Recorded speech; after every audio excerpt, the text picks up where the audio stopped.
para você. 2013 foi um ano no qual muitos dizem que uma espécie de portal se abriu aqui no Brasil. Aquele foi o ano dos grandes protestos de rua que varreram o país. Tudo começou por causa de 20 centavos, você se lembra disso? Um caldo se formou a partir daquelas manifestações e nos anos seguintes o país viu repetindo nas ruas e também na política e mais recentemente na saúde, com a pandemia, crises e mais crises. O urbanista e professor da UFMG, Roberto Andrés, publicou a tese de doutorado, ou defendeu a tese de doutorado A Razão dos Centavos, Crise Urbana, Vida Democrática e as Revoltas de 2013. Trabalho que irá virar livro. E é com ele que nós conversamos hoje aqui na entrevista coletiva. Tudo bem, professor? Boa noite. Olá, boa noite. Uma alegria estar aqui com vocês. O Murilo Rocha, nosso diretor de jornalismo, também presente. Boa noite, Murilo. Boa noite, Lucas. Agradecer ao Roberto aí pela presença. E o nosso comentarista de política, Orion Teixeira, vai participar de forma remota. Roberto, vamos lá. Para onde esse portal vai nos levar, então? Bom, a tese não fala disso. A tese fala como que a gente chegou no portal. E aí? Agora, para onde ele vai nos levar, aí nós estamos Pergunta de 1 bilhão especulando de dólares, muito, né? É. Mas, então, como que a gente chegou nesse portal, então? Você concorda com essa metáfora de um portal que se abriu aqui no país? Eu estava brincando com o Murilo que o portal se abriu mesmo quando o Vitor defendeu aquela bola lá Do Tijuana. Do Tijuana, em maio de 2013 também. Verdade. Mas isso já é brincadeira nossa. Então, mas é muito curioso, né? Eu acho que decidi estudar esse tema justamente porque é um tema que segue como um enigma. Né? A gente tem dificuldade de entender o que aconteceu ali, de onde veio aquilo, né? E uma das coisas que eu descobri pesquisando nessa tese foi que revoltas por poucos centavos em aumentos de tarifa de transporte público no Brasil não é novidade. Na verdade, remete ao Império. Em 1880, eclodiu uma grande revolta no Rio de Janeiro pelo aumento de um vintém na passagem do bonde. Naquela época, o bonde era puxado por burro, não era nem um bonde elétrico ainda, no final do Império. E é curioso, porque foi uma coisa inesperada, ninguém imaginava que aquilo ia acontecer. O Império já estava ali em declínio, né? Tinha um declínio fiscal, né? O governo endividado e tal, quiseram aumentar esse valor para, né, recuperar ali as contas do governo. E veio um protesto popular de 3 dias que derrubou bonde, incendiou bonde, matou cavalo, bateu em motorneiro, tiro da polícia. Rio de Janeiro virou uma praça de guerra, início de 1880. E aí foi o início do fim do regime. Curiosamente também ali isso é o início do fim do regime. Isso se repete na história brasileira. 1909 tem um grande ciclo de revoltas em São Paulo, Rio de Janeiro e Salvador. Depois 1930 em Salvador, 1946 em São Paulo. Década de 50 no Rio de Janeiro, no Brasil inteiro pelos trens. São periódicos, então, né? Década de 70 tem muitos. Então, assim, tem um período sem ali no regime militar, entre 64 e 73, milagre brasileiro, ali não aconteceu. Depois volta de novo. Aí depois tem o Pacto do Vale Transporte, que é estabelecido em 87, e nesse momento se arrefece as revoltas, porque começou a ter o financiamento da passagem do trabalhador. E em 2003 volta. Em 2003 teve uma grande revolta em Salvador, que é a revolta do Buzu, e que foi nesse momento que começa uma nova geração, que vai dar no movimento Passe Livre. Então a gente vê que é uma história ampla, complexa e muito pouco estudada. E a gente olha para 2013 como se fosse uma coisa assim, um voluntarismo, uma coisa que surgiu do nada. Mas quando a gente vai ver a história, a gente vê que é um negócio que já acontecia há muito tempo. Mas assim, vamos, né? 2013 tem algumas características muito peculiares. Primeiro, o tom nacional, né? A pegada nacional do protesto, muito por causa das redes sociais também, que é um fenômeno da época, né? E acaba se misturando. Hoje, quando se fala 2013, você nem lembra mais que era por questão de 20 centavos, tarifa de ônibus, essa questão toda. Foi um caldeirão de insatisfações. Essa leitura também que você trabalha no seu... Eu concordo com ela. Só estou trazendo que esse ingrediente principal, ele é reiterante na história do país. Em 2013, ele confluiu com uma conjuntura que tinha outros ingredientes e deu esse caldeirão que você está falando. Embora em alguns outros momentos também expressavam um caldeirão de insatisfações. Na década de 80, as revoltas pelo transporte, elas eram também, tinha saques a supermercados, você tinha também ali uma insatisfação com as condições de vida. Mas o que aconteceu em 2013 nunca tinha ocorrido antes. Porque a gente tinha uma conjuntura nacional, redes sociais, uma juventude muito mais politizada, sim, um país que havia elevado de piso, assim, né, vamos dizer, superado algumas mazelas históricas, e a Copa do Mundo. Sim. A insatisfação com a Copa do Mundo era gritante ali, tinha essa insatisfação difusa do tipo, olha, está indo dinheiro para a FIFA está mandando no território brasileiro, corrupção, etc. E quando colocam os dois ingredientes juntos, lembrando que o governo federal adiou o aumento da tarifa, que sempre acontece no início do ano, mas o governo, né, o governo Dilma Rousseff e Guido Mantega decidiram, então, pedir aos prefeitos de São Paulo, do Rio de Janeiro, para adiarem o aumento, num exercício um pouco duvidoso de conter a inflação ali, né, e adiaram o aumento justamente para junho, né, que era o mês que já estavam previstos protestos contra a Copa das Confederações. E aí colocaram os dois ingredientes ali no caldeirão. E por que você acha que o transporte, no seu estudo, na sua pesquisa, por que o transporte é esse elemento, vamos dizer, catalisador, gregário, né? Catalisador desse tipo de manifestação? É muito curioso, né? Fiquei refletindo muito sobre isso, coloquei várias especulações na tese. Eu acho que tem uma questão que ele é central do cotidiano da população. Né? Assim, em cidades cada vez maiores, né, que foi o que aconteceu no Brasil, o transporte é aquele elemento que a população depende todo dia. E, de outro lado, o transporte no Brasil nunca foi priorizado como um serviço público, no sentido de haver uma estruturação, um financiamento para ele funcionar de uma forma, né, adequada para a população, como a gente vê acontecer na Europa, até aqui na Argentina, no Chile e tal. Então, dessa maneira, quer dizer, um serviço essencial que nunca foi priorizado, foi capturado por alguns interesses aí, né? No início do século XX eram os interesses das multinacionais, ali a Light, as multinacionais do bonde elétrico, e depois esse interesse dessas empresas familiares do transporte, que adquiriram muito poder político, né? A família aí em Minas, a gente tem Clésio Andrade, né? No Rio de Janeiro, os Barata, né? Tem essas famílias icônicas assim do ramo do transporte que adquiriram muito poder político, né? Tiveram cargos, etc., e que mantiveram também assim esse serviço nunca ofertado de uma maneira, num padrão de alta qualidade, como as pessoas demandam.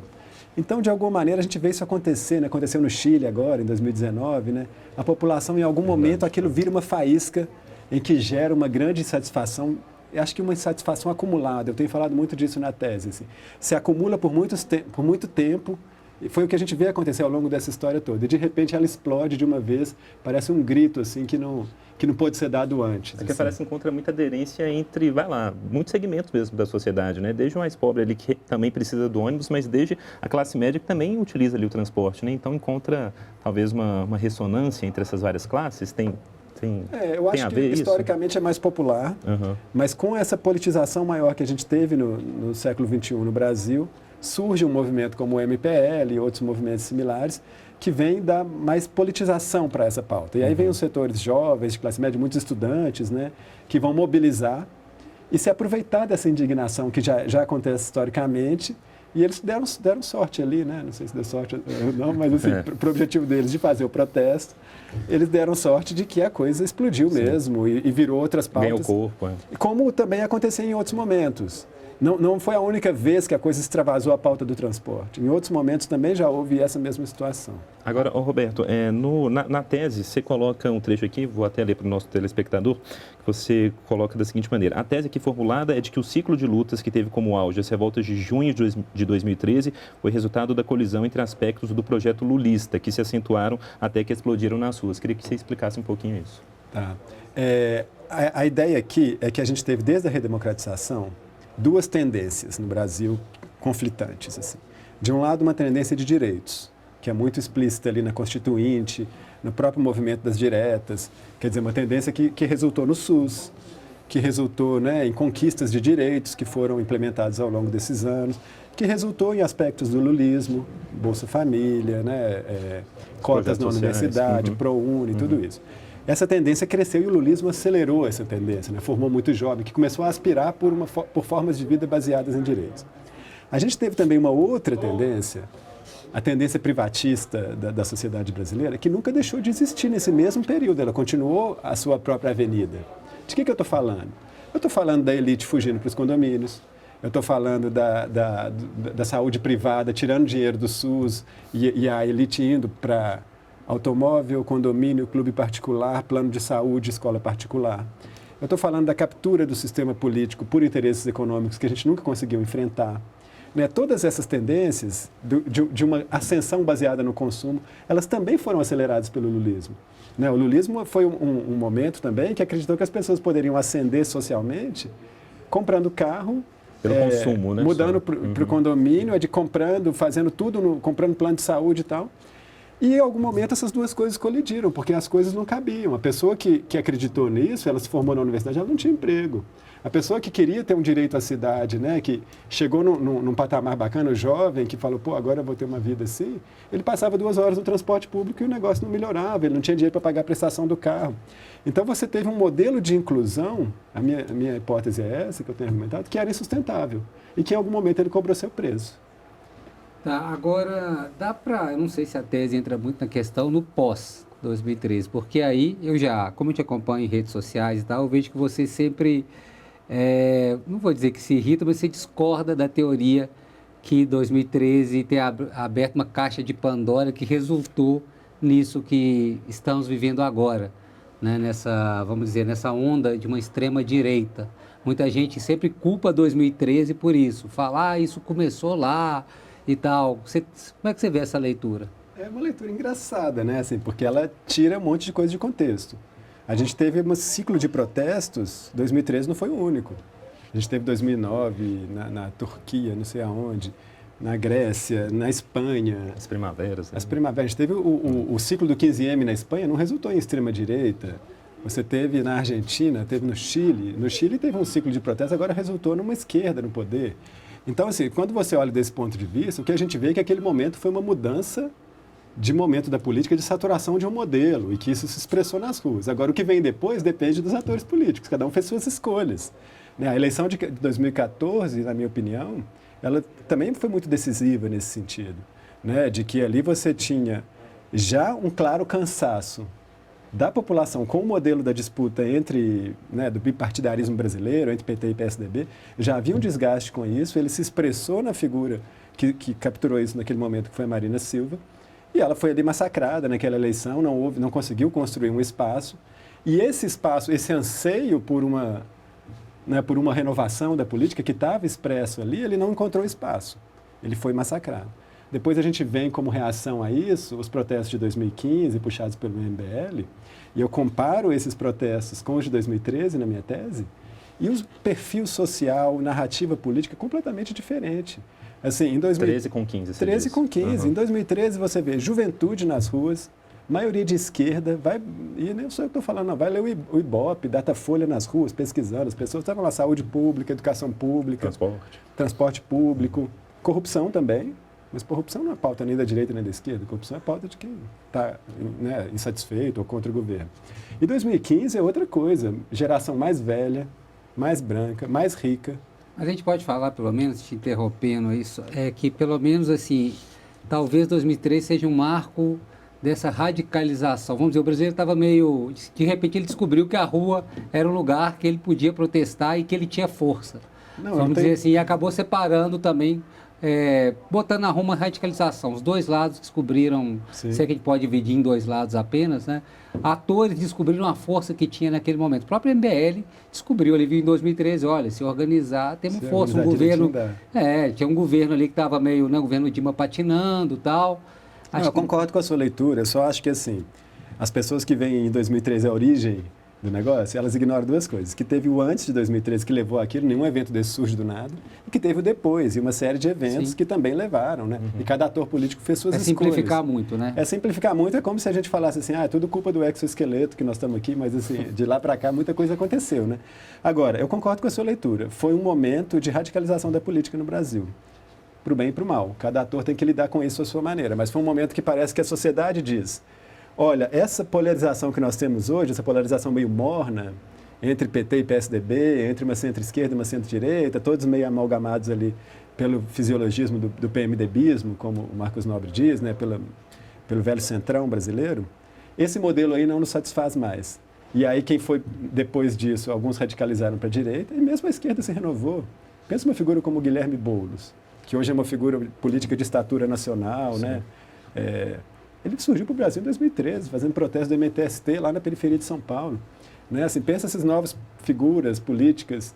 Marielle Franco começou, já era da militância do Marcelo Freixo, mas começou a considerar ir para a política ali, ela fala isso em depoimentos. Outras figuras que vieram depois, mulheres trans, negras, indígenas, que radicalizaram também esse campo da esquerda, tudo isso vem depois daquilo, quando parece que o país fala assim, agora a gente está buscando outro modelo. E aí cada um se organizou à sua maneira, né? Teve uns que se aproveitaram do momento, né? Bom, a gente tem muito assunto ainda para conversar aqui com o Roberto Andrés, agora a gente vai para o nosso intervalo e volta já já.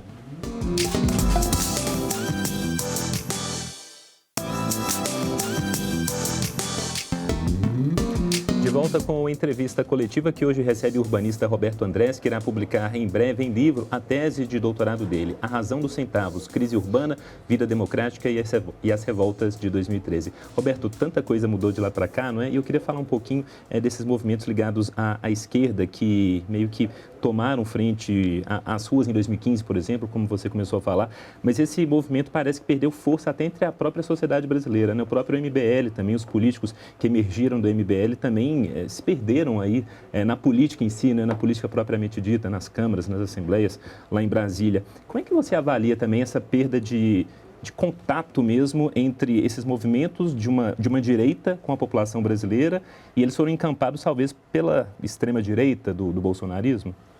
O MBL, né, ele surge aí no final de 2014, fui até ver essa história. 3 dias depois do segundo turno, eles chamam o primeiro protesto na Avenida Paulista e fazem lá com 3 mil pessoas e começam a narrativa deles. Eles começam a falar, isso aqui vai virar uma Venezuela.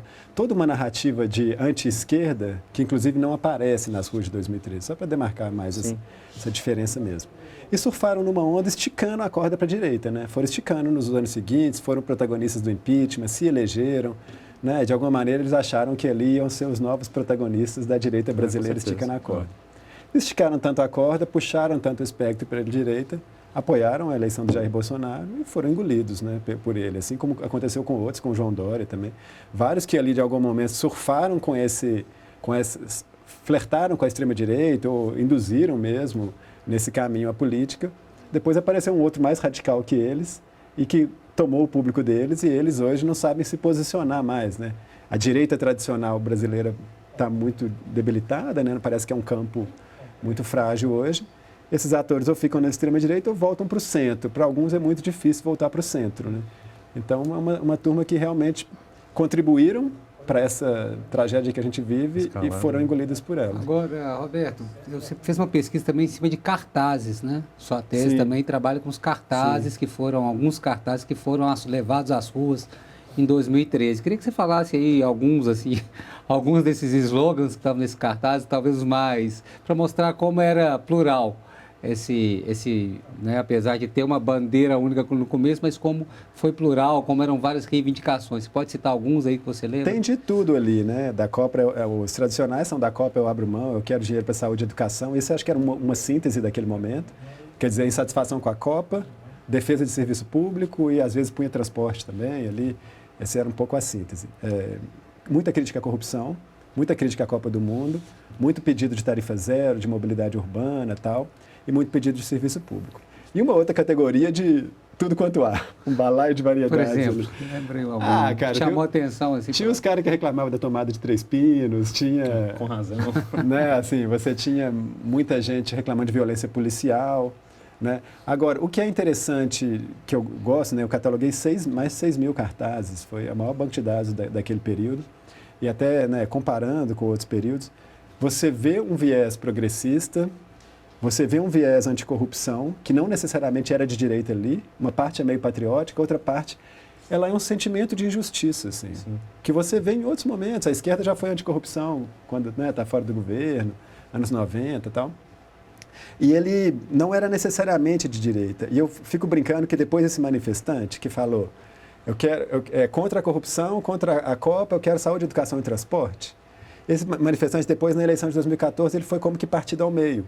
Porque ele queria uma síntese ali, que era, né, vamos dizer assim, uma agenda de direitos junto a uma agenda anticorrupção, e que na eleição de 2014 essa síntese não foi possibilitada e ele teve que escolher. Ninguém representava aquilo naquela eleição. A Marina tentou representar e não conseguiu, né? Mas o Aécio que buscou esse sentimento no fim das contas. O Aécio pegou a parte do anticorrupção e a Dilma ficou com o lado da agenda de direitos. E o manifestante, ele ficou, por isso que eu brinquei com o negócio do Ítalo Calvino. Mas esses cartazes é muito interessante analisar, é um outro tempo, assim, tinha também um otimismo assim, que é um pouco cruel de olhar, que fala assim, estamos consertando o Brasil, estamos reformando o Brasil. Faz em obras, né? Eu lembro disso. Que é uma coisa curiosa, assim, mas que você vê assim, tem uma cidadania que emergiu. Eu acho que aquele tipo de coisa era inimaginável em 2000, antes do lulismo, sabe? Aquela geração com aquelas aspirações. De outro lado, era uma cidadania ainda incipiente, é precário mesmo, é uma galera que não é muito politizada. Você não, né, tem ali uma coisa que está começando, mas não é um problema, é normal, as pessoas são assim mesmo. Né? Agora, Roberto, a gente está falando dessa busca por direitos, essa pauta aí, social que ficou muito forte, muito latente, e a gente acabou descambando por você até coloca isso, né, um momento francamente regressivo, até mesmo nesse papel que o Estado se coloca como fornecedor de direitos. O porquê desse descolamento tão grande assim, e parte dessa população, que talvez até foi às ruas, ou em 2013, em 2015, comprando essa agenda mesmo, né, do tipo, sei lá, um Estado mínimo, ou então você se vira, né, um discurso meio bolsonarista aí também. Eu acho que a gente passou por uma série de etapas, né? A operação, ao não haver uma resposta, né, do sistema político para 2013, e a gente não tem um endereçamento institucional, porque em outros países que aconteceu os protestos no mesmo período, que a esquerda não estava no poder, a esquerda pode surfar nisso. Aconteceu no Chile. Né? Assim, a esquerda, de alguma maneira, surfou na onda, colocou a agenda. A gente tinha um impasse de início, né? Porque o nosso partido, historicamente de esquerda, que cumpria aquelas agendas, saúde, educação, transporte, anticorrupção, o PT sempre foi o partido dessas agendas. Né? Ele estava do outro lado do balcão. E aí a gente teve um impasse ali, né, em como isso poderia ser conduzido. O sistema político nunca absorveu, né, e de alguma maneira a Operação Lava Jato vampirizou essa energia anticorrupção e falou, nós mesmos vamos reformar o sistema político daquela maneira que eles fizeram, que todo mundo viu depois, né? Levando a política para dentro do judiciário, infringindo regras. Cheio de irregularidade. Tudo aquilo que a gente viu na Vaza Jato. E aí, né, tudo isso descambou ao final na eleição, né, do Jair Bolsonaro. Eu sinto que é uma frustração ainda mais acumulada por ter passado por esse momento de tentar renovar o país, né, duas vezes, porque um campo tentou em 2013 e o outro campo tentou em 2015 com o impeachment. As frustrações continuaram, Michel Temer acuado, Operação Lava Jato, né, assim, um certo descrédito, Aécio Neves, que era o opositor de Dilma Rousseff, acuado também por denúncias de corrupção. Né, e essas figuras que então pegavam o campo da direita demolidas, esse vácuo na direita, o Jair Bolsonaro surfou justamente nisso. Ainda nesse assunto, tem uma pergunta do Orion Teixeira, vamos ouvi-lo. Professor, como avalia a adesão das pessoas à uberização dos serviços em nome de preços baixos? Búzia, produtos livres de impostos, agora falam até em zerar o ICMS dos combustíveis. Muitos aplaudem, mas um Estado sem imposto é um Estado com serviço público precarizado na educação, na saúde, na segurança pública. O que é isso então? Falta de conscientização, de educação fiscal ou basta apenas dizer, é economia, estúpido? Eu acho que é um reflexo desse governo que está nesse momento e dessa agenda que eles colocam. E comparando, por exemplo, com 2013, a agenda do Estado mínimo não aparece nos cartazes.